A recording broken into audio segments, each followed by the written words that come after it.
sa aking lolo. Sa kanyang mga mata'y may liwanag na tila bituin na nagturo ng landas nung ako'y maliit pa.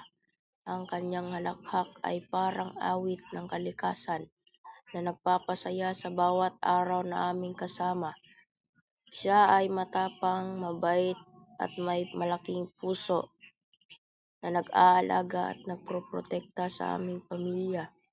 Ang kanyang mga kwento'y puno ng karunungan na nagturo sa akin ng paano harapin ang buhay. Ngayon ay siya ay nasa langit na, kasama ng may kapal, ngunit ang kanyang alalay mananatili sa aking puso.